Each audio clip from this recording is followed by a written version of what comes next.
وہ جس نے موت کو خلق کیا، والحیات، اور جس نے زندگی کو بنایا، کس لیے؟ لیبلوکم ایکم احسن عملا، تاکہ تمہیں آزمائے کہ تم میں سے کس کا عمل بہتر۔ موت اور حیات، پیدا ہوتا ہے انسان، جوان ہوتا ہے، بڑا ہوتا ہے، پڑھائی کرتا ہے، کاروبار کرتا ہے، پتہ نہیں کون سے بد و جزر زندگی میں دیکھتا ہے، تو اللہ نے فرمایا اس کا ایک مقصد ہے۔ وہ مقصد یہ ہے کہ پتہ چلے تم میں سے اچھے عمل کون کرتا ہے، تو ہم یہاں عمل کرنے آئے۔ قیامت کے دن جو بات ہوگی وہ اعمال کی ہوگی، مکان جائیداد کار کوٹھی کی بات نہیں ہوگی۔ تو اعمال، اچھا عمل، احسن عملہ کے تحت مفسرین نے لکھا ہے کہ کام نیکی کا جب بھی کرو ذرا زیادہ ہی اچھا کر کے کرو۔ وضو کرو تو سونا کر کے کرو، نماز پڑھو تو ذرا آج گئے پڑھنی جو ہے تو اب ذرا سونی کر کے پڑھو۔ قرآن شریف کی تلاوت کرو تو ذرا پیاری کر کے، ذرا میں مدرسے کے بچوں کے ساتھ کبھی کبھی بیٹھتا ہوں، ان سے بڑا کچھ سیکھنے کو ملتا ہے، تو کبھی کوئی بات ان کو کہنے کا بھی موقع ملتا ہے، تو میں انہیں کہا کرتا ہوں کہ ہمارے بزرگ، میری اماں جی جب قرآن مجید کھولتی تھی نا، تو جو وہ رنگ تھا نا بزرگوں کا، حالانکہ وہ حدیثوں میں ہم نے نہیں دیکھا، لیکن وہ کبھی ہم جا کے کوئی بات کرتے تھے نا، تو تلاوت کے دوران تو وہ جلدی سے منہ پہ انگلی رکھتی تھی کہ چپ کرو میں قرآن پاک پڑھ رہی ہوں، اور پھر شنیل کا غلاف، اور پھر اس غلاف کو علیحدہ چومنا، قرآن پاک کو علیحدہ چومنا، اور پھر اس کو ریل میں رکھنا، اور پھر کئی کر کے۔ تو ہم جو آج ہیں تو ہم اس عمل کو اتنا اچھا کر کے نہیں کرتے، بس ٹھیک ہے ہر وقت ہاتھ میں قرآن مجید رہتا ہے تو وہ رویہ نہیں، تو کام کرنا ہے تو اس کو کیا کریں؟ اچھا کر کے کریں، ذرا مزیدار کر کے کریں، عمل کریں تو ذرا بہترین عمل کریں۔ لیکن نبی کریم نے یہ نہیں فرمایا کہ میں تمہیں اخلاق سکھانے آیا ہوں، فرمایا میں اخلاق عالیہ کی تکمیل کرنے آیا ہوں، یعنی جو بڑا اخلاق ہے نا، احسن ترین عمل، اس کا میرے نبی پاک نے درس ارشاد فرمایا ہے۔ اس کا ایک صحابی نے پوچھا یا رسول اللہ صلی اللہ تعالی علیہ وسلم، بہترین عمل کون سا ہے؟ بہترین عمل؟ تو حضور نے فرمایا بہترین عمل اس بندے کا ہے عمر لمبی ہو پر کام سارے ہی اچھے ہوں، یعنی تو احسن طریقے سے زندگی گزارے، اچھے طریقے سے تیرا وقت گزرے۔ تو عمل جب بھی کرے نا، دیکھیں نا، صدقہ اور خیرات کرنا ہے تو تانگ آ کے بھی تو کرنا ہی ہے نا، اور غریب کو 10 چکر گھر میں لگوا کے بھی تو کرنا ہی ہے نا، اس کو 6 دفعہ ڈانٹ کے بھی تو کرنا ہی ہے، تو کرنا ہے تو لہذا صحیح کر کے کر دو۔ مطلب وہ گھر میں خاتون خانہ نے کپڑوں کے لیے پیسے مانگ لیے تو 1.5 گھنٹے کے لیکچر کے بعد بھی تو دینے ہی ہے نا، کیا خیال ہے آپ کا؟ تو اگر وقت پہ دے دیے جائیں تو چلو معاملہ ذرا، یا تو نہ دیں، بات ختم ہو گئی۔ تو اگر آپ نے 1.5 گھنٹے کے شدید احتجاج کے بعد بھی دینے ہی ہیں تو پھر یہ ہے کہ عمل کو اچھا کر کے کر لیں، ذرا اس میں خوبصورتی رہتی ہے۔ اللہ تعالیٰ سمجھنے کی توفیق عطا فرمائے۔ بڑے خوبصورت مضامین ہیں اس سورہ مبارکہ میں۔ آیت نمبر 19 میں اللہ نے فرمایا کہ کیا انہوں نے اپنے اوپر کبھی پر پھیلائے اور کبھی پر سمیٹے ہوئے پرندوں کو نہیں دیکھا؟ کیا تم نے کبھی دیکھا نہیں کچھ پرندے اوپر اٹھتے ہیں تو پر پھیلائے ہوتے ہیں اور کچھ نے پر سمیٹے ہوتے ہیں؟ تو فرمایا ان کو فضا میں رحمان کے علاوہ کوئی روک نہیں سکتا، صرف ایک رب رحمان ہے جس نے انہیں فضا میں، یار جہاز آپ نے دیکھا ہے اسے کون روکتا ہے؟ آپ یقین کریں کبھی اس پہ بیٹھا بندہ غور کرنے لگ جائے نا میں کہاں ہوں، تو ہو سکتا ہے پریشان ہو جائے، کون روک کے رکھتا ہے اسے؟ تو فرمایا یہ رب کی قدرت ہے، جہاں چاہے جس کو چاہے وہیں کھڑا فرما دے، یہ اللہ تبارک و تعالیٰ کی قدرت ہے۔ آیت نمبر 20 میں اللہ کی مدد کرنے اور رزق عطا کرنے کا بیان ہے کہ اللہ مدد بھی کرتا ہے تمہاری اور تمہیں رزق بھی عطا کرتا ہے۔ آیت نمبر 23 میں فرمایا کہ اللہ وہ ہے جس نے تمہیں پیدا کیا، تمہیں سننے، دیکھنے اور سمجھنے کی صلاحیتیں عطا کی، مگر بندے بڑے کم ہیں، بڑے کم بندے ہیں جو اللہ کی نعمتوں کا شکر ادا کرتے ہیں۔ یہ سوچنے سمجھنے کی صلاحیت آپ کے خیال میں چھوٹی نعمت ہے؟ بہت بڑی نعمت ہے۔ آپ یقین کریں بعض لوگوں کے پاس سارا کچھ ہوتا ہے لیکن شعور کی دولت نہیں ہوتی، تو یہ بہت بڑی نعمت ہے، اس کا بھی اللہ کی بارگاہ میں شکر ادا کیا کریں۔ جب اللہ کوئی عقل شعور دے دے تو دوسروں کو بیوقوف سمجھنے کی بجائے نا اس نعمت پر اللہ کا شکر ادا۔ آگے سورہ قلم ہے، اس سورہ مبارکہ کے اندر اللہ تبارک و تعالی نے نا قسمیں ارشاد فرمائی اور قسم کھا کے کہا کہ محبوب آپ کوئی مجنون نہیں، آپ کو دیوانے نہیں، یقیناً آپ کے لیے ایسا اجر ہے جو کبھی ختم نہیں ہوگا۔ اور پھر فرمایا وَإِنَّكَ لَعَلَىٰ خُلُقٍ عَظِيمٍ، محبوب جتنے عظیم الشان اخلاق تھے نا ان سب کا ہم نے آپ کو مالک بنا دیا ہے۔ یہ اعلیٰ لفظ اصطلاح ہے، قبضے کے معنی میں آتا ہے عربی میں۔ فرمایا ہم نے آپ کو اخلاق عالیہ کا مالک بنا، جتنے اچھے اخلاق ہیں ان سب کا اللہ نے نبی پاک کو مالک۔ اور سب مفسرین نے بڑا کچھ لکھا، پر بریلی کے امام نے ایک جملہ لکھا تو بڑا ہی شاندار لکھا۔ اعلیٰ حضرت فرمانے لگے کہ اخلاق یہ نہیں کہ جو کام اچھا تھا وہ نبی کریم نے کیا ہے، بلکہ فرماتے ہیں جس جس کو حضور نے کر دیا وہ اچھا ہو گیا، جس جس کو حضور نے کر دیا وہ اچھا۔ فرماتے رسول کریم کا مسکرانا بھی اچھا ہی ہے، اور کبھی دین کی مخالفوں پر ناراض ہونا بھی اچھا ہی ہے۔ نبی پاک علیہ السلام کا بدر میں تلوار اٹھانا بھی اچھا ہے، اور رسول کریم صلی اللہ تعالی علیہ وسلم کا فتح مکہ کے دن معاف کر دینا بھی، یہ سارا کچھ ہی اچھا ہے۔ بس جس کو حضور جب کرتے گئے وہ اچھا ہوتا گیا۔ اور حضرت عائشہ صدیقہ رضی اللہ تعالیٰ عنہ سے جب کسی نے پوچھا تھا کہ بتائیے نبی کریم علیہ السلام کے اخلاق عالیہ کیسے تھے، تو حضرت عائشہ صدیقہ کہنے لگی تم نے قرآن نہیں پڑھا؟ سارے اخلاق جو قرآن میں ہیں وہ سارا میرے رسول پاک کا اخلاق ہی ہے، وہ سارا میرے نبی کریم علیہ السلام کا اخلاق ہی ہے، وہ سارا اخلاق ہے رسول پاک سید عالم صلی اللہ تعالی علیہ وسلم۔ تو پھر اس سے آگے جا کے نا آیت نمبر 8 سے اللہ تبارک و تعالیٰ نے رسول کریم صلی اللہ علیہ وسلم کو فرمایا کہ کفار چاہتے ہیں کہ دین کے معاملے میں آپ ان سے بے جا رعایت برتیں، آپ ان پر آسانی کریں، کھلی چھٹی دے دیں، اور جواب میں وہ بھی رعایت کریں گے۔ فرمایا ایسا نہیں ہو سکتا، حق پر کوئی سمجھوتا نہیں ہو سکتا۔ اس کے بعد ایک دشمن رسول صلی اللہ علیہ وسلم، مفسرین نے اس کا نام ولید بن مغیرہ لکھا ہے، اس نے نبی پاک علیہ السلام کی گستاخی کی تھی تو اللہ نے اس کے 9 کبھی باتیں قرآن میں بیان کی، بڑی باتیں ارشاد فرمائی۔ فرمایا جھوٹی قسمیں کھاتا ہے، نکتہ چینیاں کرتا ہے، سخت منع کرنے والا ہے بلائی سے اور حد سے بڑھنے والا ہے، اور آخر میں فرمایا اُتِلِّمْ بَعْدَ ذَلِكَ الزَّنِيمُ، فرمایا یہ نا ہے ہی بد اصل، اس کی اصل میں ہی مسئلہ ہے۔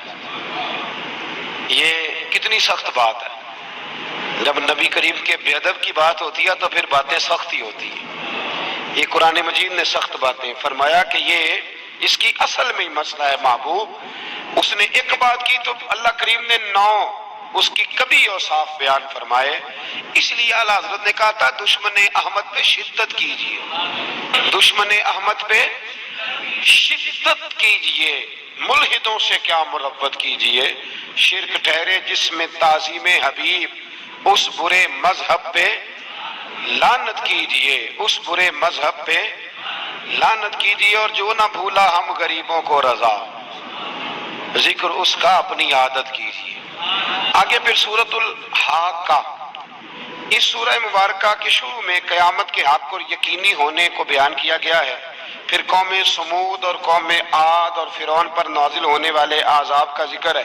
یہ سارے مضامین پہلے بیان ہو چکے ہیں نا جی، ماشاءاللہ تفصیل سے ہم سن چکے ہیں، قوم عاد، قوم سمود، ان سب کے بارے میں اس سورہ مبارکہ میں اللہ نے بیان فرمایا۔ اسی سورہ کی آیت نمبر 19 سے بتایا کہ قیامت میں جس کے نامہ اعمال اس کے دائیں ہاتھ میں دیا جائے گا یہ اس کے سرخ رو ہونے کی علامت ہوگی، جس کے سیدھے ہاتھ میں نامہ اعمال دیا جائے گا مطلب ہوگا کہ کامیاب ہو گیا، اور وہ افتخار کے ساتھ لوگوں سے کہے گا، بڑے فخر کے ساتھ کہے گا کہ آؤ میرا نامہ اعمال پڑھو۔ اس کے برعکس جس کا نامہ اعمال اس کے بائیں ہاتھ میں دیا جائے گا یہ اس کی رسوائی کی علامت ہوگی، اس کی رسوائی کی علامت ہوگی، اور وہ کہے گا کاش میرا نامہ اعمال دیا ہی نہ جاتا اور موت کے ساتھ ہی میرا قصہ ہمیشہ کے لیے ختم ہو چکا ہوتا۔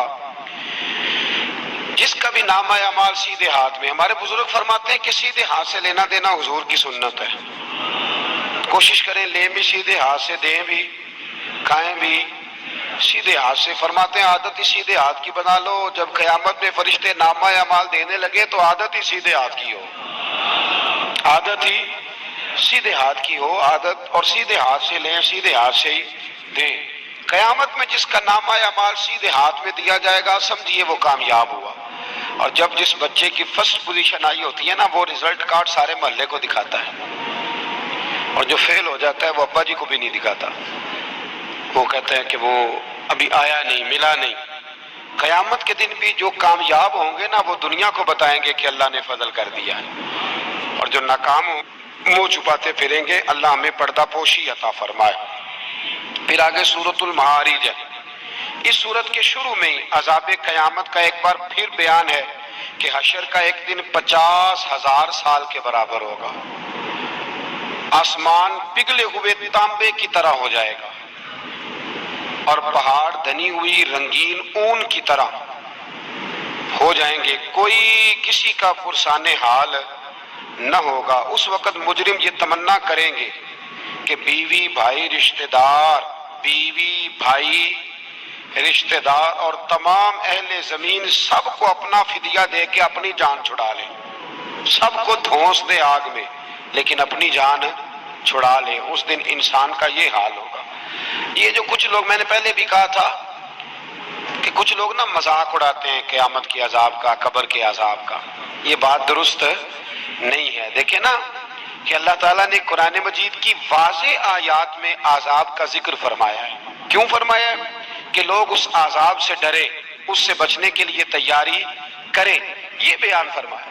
اب یہاں لوگ مذاق اڑاتے ہیں معاذ اللہ تعالیٰ، کہتے ہیں دیکھو جی فلاں مولانا کہہ رہے تھے بچو آئیں گے تو یہ ہوگا۔ خدا کے بندو، مولانا کون ہوتے ہیں؟ مولانا کون ہوتے ہیں یہ بات کرنے والے؟ یہ تو حدیثوں میں آئی، قرآن مجید کی آیات میں آئی۔ آپ مذاق نہیں اڑائیں بلکہ کوشش کریں کہ اللہ تبارک و تعالی ہمیں سمجھنے کی توفیق عطا فرمائے۔ پھر آیت نمبر 19 سے انسان کے کم حوصلہ ہونے، مصیبت کے وقت گھبرا جانے اور نفع پہنچنے کی صورت میں بخل کرنے کا ذکر ہے۔ فرمایا بڑے کم حوصلے والا ہے، مصیبت کے وقت گھبرا جاتا ہے، اور اگر اسے ہم نفع دیں نا تو جب نفع ملے تو چاہیے تھا نا سخاوت کرتا، تو اس وقت کیا کرتا ہے؟ بخل کرتا ہے، کنجوسی کرتا ہے۔ اللہ فرما رہا ہے، نبی پاک علیہ الصلوۃ والسلام نے فرمایا یہ جو سخی ہوتا ہے نا، فرمایا یہ سخی بندوں کے دل کے قریب بھی ہوتا ہے، اللہ کے قریب بھی ہوتا ہے، اور جنت کے قریب بھی ہوتا ہے۔ اور فرمایا یہ جو بخیل ہوتا ہے نا، بخیل یہ بندوں سے بھی دور ہی ہوتا ہے، بندوں سے بھی دور ہے، جنت سے بھی دور ہے، اور اللہ تبارک و تعالیٰ کے قرب سے بھی دور ہے۔ اور حضور فرماتے ہیں جب صبح سورج طلوع ہوتا ہے تو فرشتہ دعا کرتا ہے اللہ سخی کو زیادہ عطا فرما، اور کہتا ہے یا اللہ جو کنجوسی کرے نا اس سے روک لے، اسے نہ دے، اس لیے کہ جب وہ نہیں دے رہا۔ بڑی خوبصورت مثال علامہ اسماعیل حقی نے لکھی ہے۔ آپ فرماتے ہیں کنویں سے سارا پانی ختم ہو جائے تو نیچے سے تازہ آ جاتا ہے، اور اگر پانی ختم نہ ہو اندر ہی پڑا رہے تو باسی ہو جاتا ہے۔ تو ایسا ہونا چاہیے کہ ایک دفعہ سارا پانی ختم، میں آپ کو سارا مال صدقہ کرنے کو نہیں کہہ رہا، لیکن حضرت ابوبکر صدیق نے کئی دفعہ یہ کام کیا، ہجرت کی رات بھی سارے پیسے ہی لے گئے، تبوک کے دن بھی سارے پیسے خرچ کر دیے، حضور نے اعلان کیا تو سارے پیسے ہی۔ مولانا حسن رضا صاحب فرمایا کرتے تھے اعلیٰ حضرت کے بھائی، بیاں ہو کس زبان سے مرتبہ صدیق اکبر کا کہ محبوب خدا محبوب ہے صدیق اکبر کا، اور لٹایا راہ حق نے گھر کئی بار اس محبت سے کہ لٹ لٹ کر حسن گھر بن گیا صدیق اکبر کا، لٹ لٹ کر حسن گھر بن گیا صدیق اکبر کا۔ تو کنجوسی سے بچنے کی کوشش کریں۔ ہاں اسلام فضول خرچی سے منع کرتا ہے، فضول خرچی نہیں کریں، لیکن جہاں خرچ کرنا ہو وہاں سے کنجوسی بھی نہ کریں۔ پھر اس سے آگے سورہ نوح کا ذکر ہے۔ اس سورہ کے شروع میں ہی نوح علیہ السلام کا اپنی قوم کی طرف مبعوث ہونے پر قوم کو اللہ کی عبادت کی دعوت دینے اور گناہ چھوڑنے کا ذکر ہے۔ پھر حضرت نوح علیہ السلام نے جو اپنی قوم کے بارے میں اللہ سے فریاد کی کہ اللہ جی نہیں مانتے، پھر عذاب آیا، تو اس ساری بات کا اللہ نے سورہ نوح کے اندر ذکر فرمایا۔ پھر آگے سورۃ الجن ہے، سورہ جن۔ میں نے آپ کو پچھلے کچھ اسباق میں بھی بتایا تھا کہ جن نبی کریم علیہ السلام کے غلام تھے، حضور کا کلمہ پڑھتے تھے، جنات مسلمان ہوتے ہیں، بلا وجہ کسی کو تنگ نہیں کرتے۔ ہمارے ہاں جتنا شور ہے نا جنات کے آنے کا، اتنے آتے نہیں، اتنا کالا جادو ہوتا نہیں جتنا کہ ہم لوگوں نے سمجھ لیا ہے۔ قرآن مجید کی آخری 2 سورتیں پڑھیں، اللہ اپنی رحمت فرمانے والا ہے، اللہ کرم نوازی کرنے والا ہے۔ اس صورت میں اس امر کا بیان ہوا ہے کہ جنات جو تھے وہ عالم بالا میں خبروں کی سن گن کے لیے، خبریں تلاش کرنے کے لیے جایا کرتے تھے، مگر اب وہ وقت آ گیا ہے کہ عالم بالا میں ان کا داخلہ بند کر دیا گیا ہے۔ ایک وقت تھا کہ جنات خبریں سننے گننے کے لیے چلے جاتے تھے، اب ان کا داخلہ اب وہاں کی خبریں بتا سکتے، یعنی کو بابا جی اگر کہہ دینا کہ مجھے جن نے بتایا ہے کہ تیری اتنی روزی ہے، اتنی باندھ ہے، تب تو مر جائے گا، تو یہ بات اس لیے درست نہیں کہ اب جنوں کا وہاں جانا ویسے ہی بند ہو گیا۔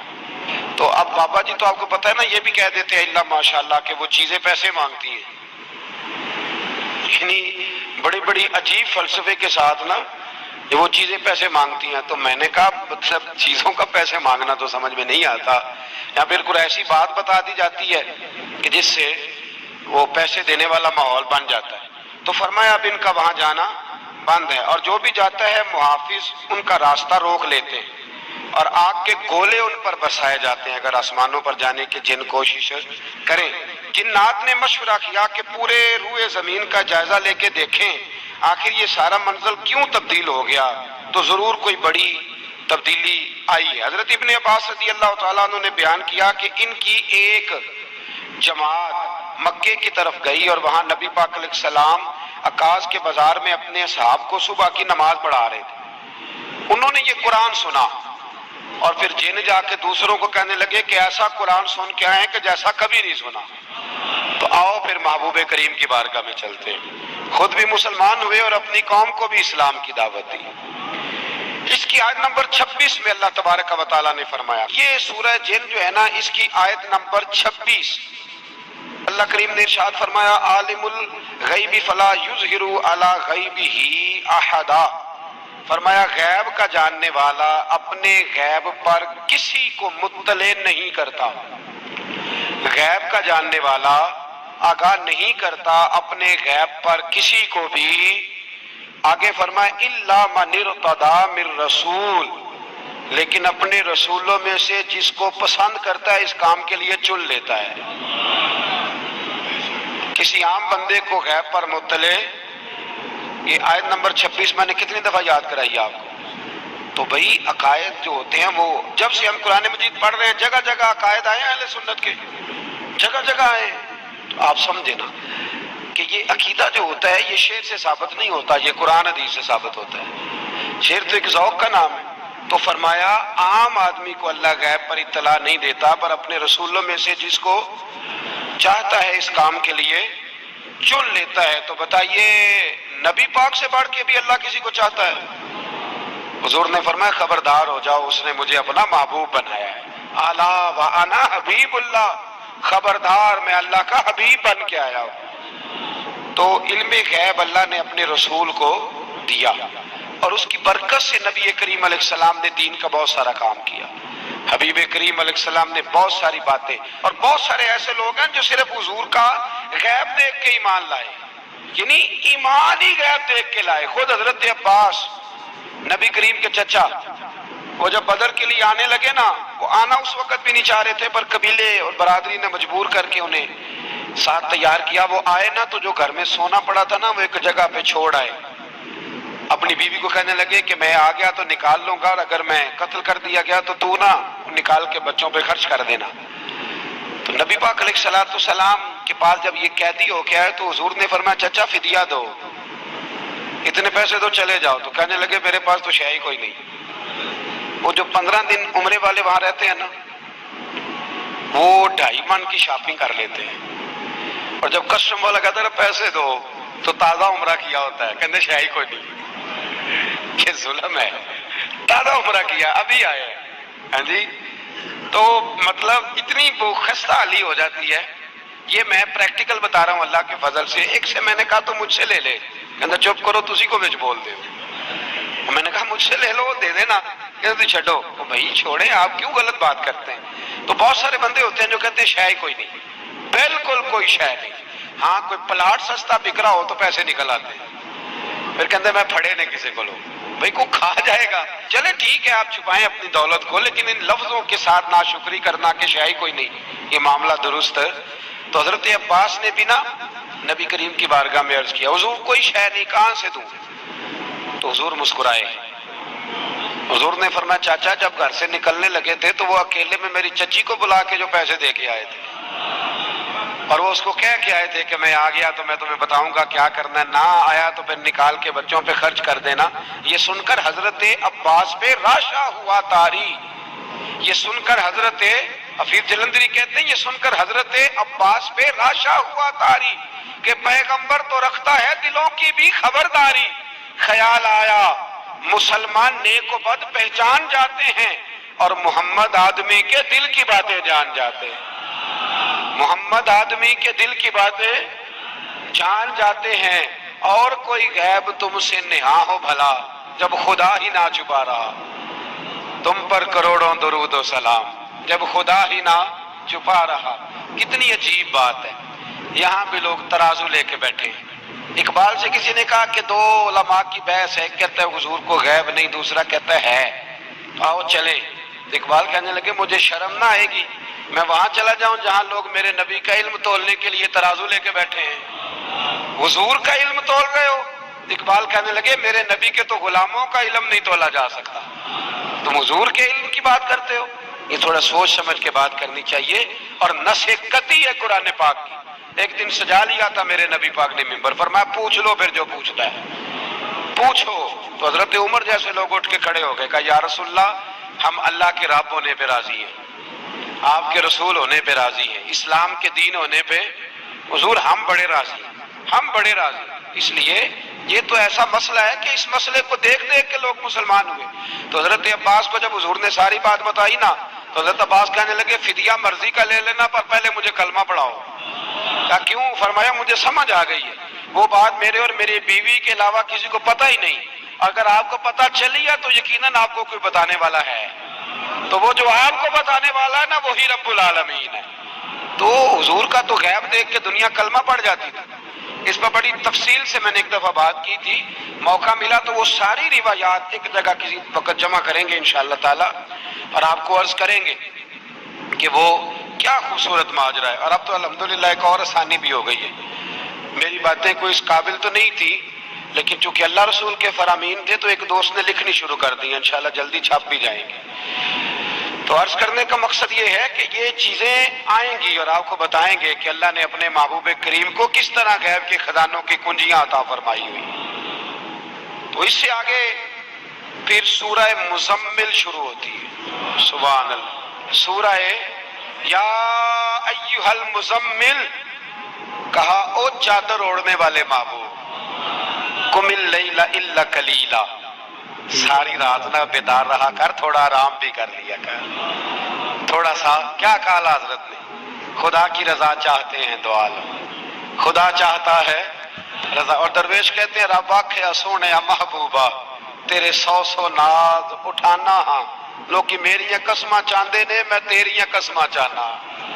کہا اے میرے پیارے حبیب، اے چادر اوڑھنے والے، تھوڑا آرام بھی کیا کریں۔ حضور ساری رات نماز پڑھتے تھے نا، اللہ نے کہا محبوب تھوڑا آرام بھی کیا کریں۔ پھر اس میں بڑے خوبصورت چیزیں اللہ کریم نے بیان فرمائی ہیں، قیامت کی ہولناکیوں کا بھی ذکر فرمایا ہے۔ پھر آخر میں فرمایا کہ تم اپنی بھلائی کے لیے جو کچھ بھی آگے بھیجو گے اس کو اللہ تعالیٰ کے پاس اس سے بہتر اور زیادہ ثواب والا پاؤ گے۔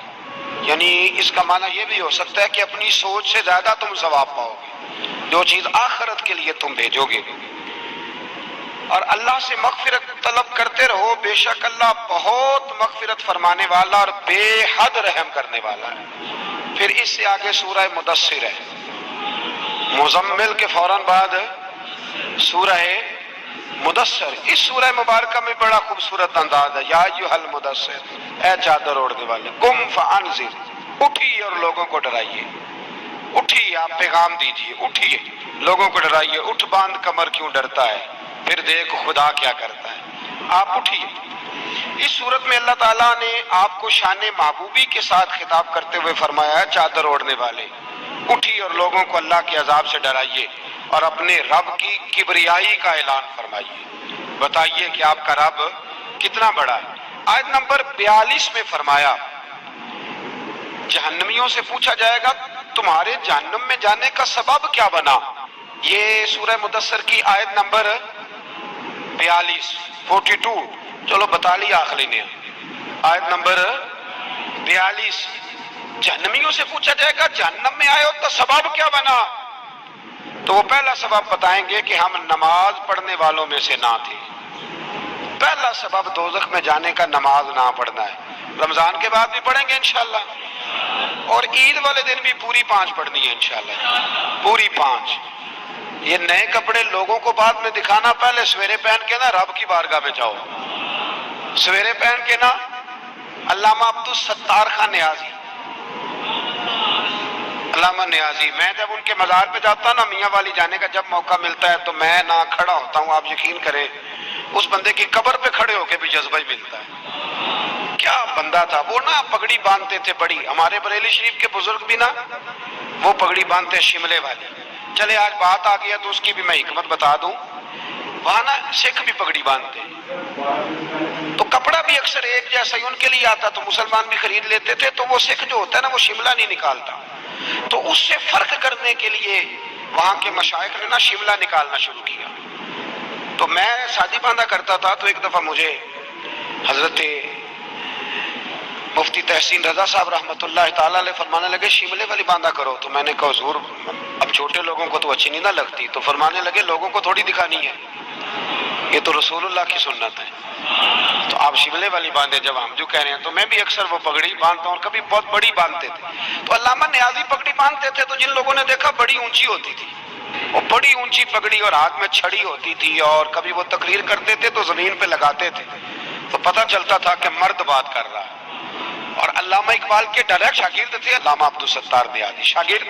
وہ مدینہ شریف جانے لگے نا تو کسی نے ان سے کہا نیازی صاحب یہ پگڑی اتار کے جاؤ، یہ پگڑی اتار کے جاؤ، تو علامہ نیازی صاحب فرمانے لگے کیوں اتار کے جاؤں، پہن کے جاؤں گا۔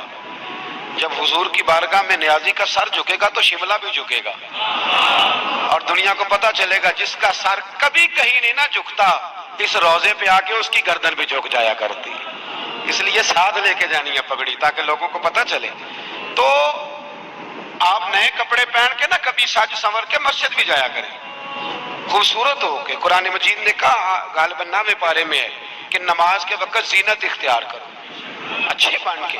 تو نئے کپڑے پہن کے نا عید والے دن 5 نمازیں پابندی سے پڑھنی ہیں انشاءاللہ تعالی، یہ رش دیکھنا ہے انشاءاللہ تعالی، پتہ چلے گا کہ رمضان کے روزوں نے اثر کیا ہمارے۔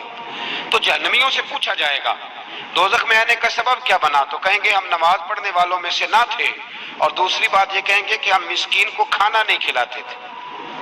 دوزخ میں جانے کا دوسرا سبب کہ توفیق کے باوجود لوگ مسکینوں کا خیال نہیں رکھتے، اور تیسری بات وہ یہ کہیں گے کہ ہم لغو کاموں میں مشغول رہتے تھے۔ لغو کام، بےہودہ کام اس کو کہتے ہیں جس کا فائدہ کوئی نہیں۔ یہ بڑے بڑے سیانے لوگ گیمیں کھیلتے، سیانے لوگ، عقل مند لوگ، تو یہ جہنم میں جانے کا تیسرا سبب قرآن نے بیان کیا۔ لغویات، پھٹے پہ بیٹھ گئے فضول بات شروع کر دی، بھئی اس سے بہتر تھا تو قرآن مجید کی تلاوت کرتا۔ ایسی بلا وجہ لغویات ہیں یہ ساری۔ میں منع نہیں کرتا کھانا کھانے کے لیے کبھی ضرور جائیں، لیکن یہ ماحول ہی بنا لینا کہ آج تجھے پارٹی ہے تو کل مجھے پارٹی ہے تو پرسوں اس کو پارٹی ہے، تو یہ شغل میلہ ہر وقت کا، مسلمان کے پاس تو اتنا وقت ہی نہیں۔ ایک دوست مجھے کہنے لگے کہ میں آج کل بڑا بور ہو رہا ہوں، تو میں نے کہا تو اصل میں فارغ ہے، ورنہ ہمارے پاس تو ٹائم ہی کوئی نہیں بور ہونے کا۔ بندہ مطلب کو فرصت ملے تو بور ہو نا، پتہ نہیں کہاں سے لوگ ٹائم نکال لیتے ہیں، بور بھی ہو لیتے۔ تو آپ لغویات سے بچے۔ لغو کام کرنا جہنم میں جانے کا تیسرا سبب ہے، یہ قرآن مجید نے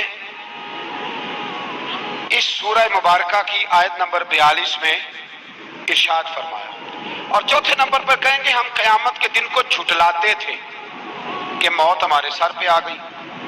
یہ 4 کام ہے جو جہنم میں جانے کا سبب بنیں گے۔ نماز نہ پڑھنا، پہلا کام مسکین کو کھانا، نہ کھلانا، اور تیسرا لغو اور فضول کاموں میں مشغول رہنا، بالکل کسی کوئی فائدہ ہی نہیں وہ کام کرتے رہنا، بالکل بے معنی بے مقصد کام کرنا۔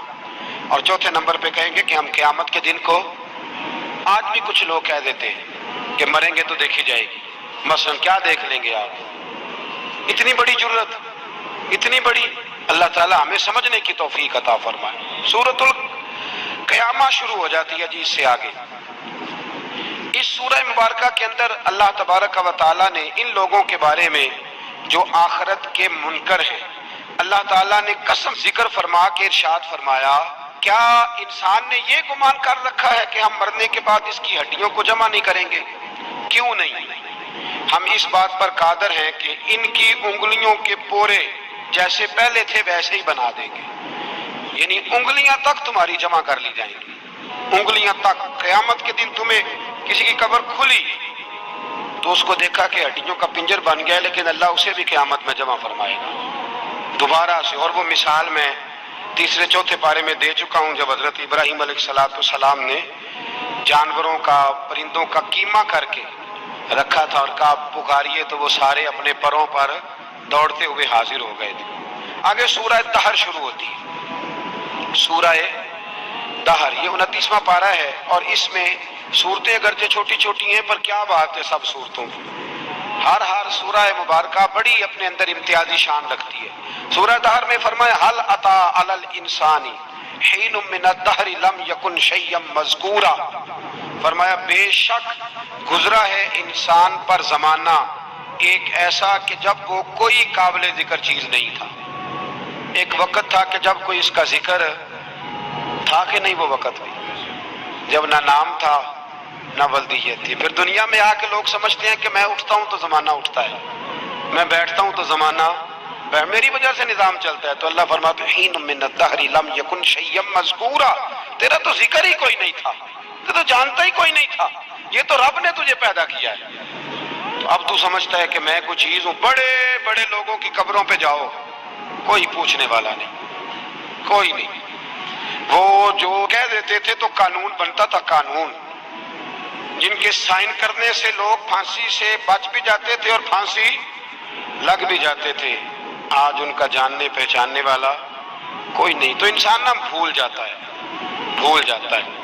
ایک دور وہ بھی ہوتا ہے، ایک دور وہ بھی ہوتا ہے جب بس میں بیٹھنے کو جگہ کوئی نہیں دیتا، اور ایک دور وہ بھی ہوتا ہے کہ درجنوں کاریں لے کے لوگ گلیوں میں کھڑے ہوتے ہیں۔ انسان کو سارے وقت یاد رکھنے چاہیے، اسے بھولنا۔ حضور علیہ السلام اکثر فرمایا کرتے تھے کہ میں تو اس ماں کا بیٹا ہوں جو گوشت کے خشک ٹکڑے کھا کے بھی گزارا کر لیتی تھی، گوشت کے خشک ٹکڑے کھا کے بھی گزارا کر لیتی تھی۔ اور حضرت عمر فاروق کی زبان پر یہ جملہ ساری عمر رہا کہ میں اون چرانے والے کا بیٹا ہوں، یعنی ساری زندگی رہا۔ لوگ بھول جاتے ہیں، بھول جاتے ہیں۔ محمود غزنوی نے ایاز کو بڑا نوازا، لوگوں نے شکایت کی کہ ایاز تو آپ سے تحفے لے لے کے تو جنگل میں جمع کر رہا ہے دولت۔ محمود کہنے لگے تمہیں کیسے پتا؟ کہنے لگے عصر کے بعد کہاں جاتا ہے روز، پتا ہے؟ لگا نہیں۔ تو کہا پھر آپ کو آج تک یہ نہیں پتا کہ عصر؟ محمود کہنے لگے واقعی یار اس نے کبھی بتایا نہیں عصر کے بعد کہاں ہوتا ہے۔ عصر کی نماز پڑھ کے محمود ایاز کے پیچھے پیچھے گئے تو جنگل میں جا کے نا ایک جھونپڑی اندر سے کنڈی لگا لی، سپاہی ساتھ تھے۔ محمود نے غصے سے دروازہ بجایا، کھٹکھٹایا، ایاز نے جھٹ سے دروازہ کھولا۔ محمود دھکا دے کے اندر گئے تو دیکھا تو ایک پھٹی ہوئی چٹائی، ایک پرانا کرتا، ٹوٹے ہوئے جوتے، ایک پگڑی اور تھوڑا سا نا سامان ہلکا پھلکا بکھرا پڑا ہے۔ یہ کیا ہے؟ کیوں آتے ہو یہاں؟ بتایا کیوں نہیں؟ تو ایاز کہنے لگے بادشاہ میں یہاں نا روزانہ اپنی اوقات یاد کرنے آتا ہوں۔ کیا مطلب؟ کہنے لگے جب میں تیرے پاس آیا تھا تو یہ والا میں نے پہنا ہوا تھا لباس، یہ میرے گھر کی کل مالیت تھی، تو بادشاہ ہے، آج اگر تو ناراض ہو جائے تو کون پوچھ سکتا ہے؟ میں روز آ کے اپنی اوقات یاد کرتا ہوں کہ دوبارہ اگر یہاں آنا پڑے تو مجھے مشکل نہ ہو۔ ملا رومی سے کسی نے کہا تھا خشیت کیا ہوتی ہے؟ تو آپ فرمانے لگے ایک مانگنے والی سے ایک بادشاہ نے نکاح کر لیا تھا، مانگتی تھی، بادشاہ کو پسند آ گئی، شادی ہو گئی، تو سارا دن روتی تھی، سارا دن روتی تھی۔ تو اس کی کنیزیں اس سے کہنے لگی کہ بس بھی کر، اللہ کا شکر بھی ادا کر، اتنا تجھے اللہ نے نواز، تو روتی رہتی ہے؟ تو کہنے لگی اس لیے نہیں روتی، روتی اس لیے ہوں کہ میں اس قابل نہیں تھی، اور ڈرتی اس بات سے ہوں کہ کہیں میرا سائیں ناراض نہ ہو جائے۔ میں تے گلیاں دا روڑا کوڑا، میں گلیاں دا روڑا کوڑا تے مینوں محل چڑھایا، مینوں محل چڑھایا۔ ایک میرا سنگی نا بڑا مہنگا سویٹر لے آیا میرے لیے، کچھ زیادہ ہی مہنگا تھا۔ میں نے اسے کہا یار یہ رکھ لے تو، کہنے لگے ہم لے آئے ہیں تو بس قبول کریں۔ تو میں نے کہا میری اماں نا کروشیے سے میرے لیے سویٹر بناتی تھی، کروشیے کی ٹوپی، پتہ نہیں کروشیے کا بھی نئی نسل کو پتہ ہو کہ نہ ہو، تو وہ اماں جی نے بنا کے دیا، تو پھر اس کے بعد میرے چھوٹے بھائی نے بھی پہنا، پھر میرا ایک بھانجا لے گیا چھوٹا، اس نے بھی پہنا۔ تو وہ اتنا مزیدار ہوتا تھا، اتنا شاندار ہوتا تھا کہ جو دھاگے اس میں لگے ہوئے تھے وہ دوبارہ کسی اور جگہ نظر، وہ کہیں اور میسر۔ تو اپنی اصل جو ہوتی ہے اس کا خیال رکھیں، اس کا دھیان کریں، اس پر توجہ کریں، اس پر ضرور غور کریں، یہ بڑی اہم بات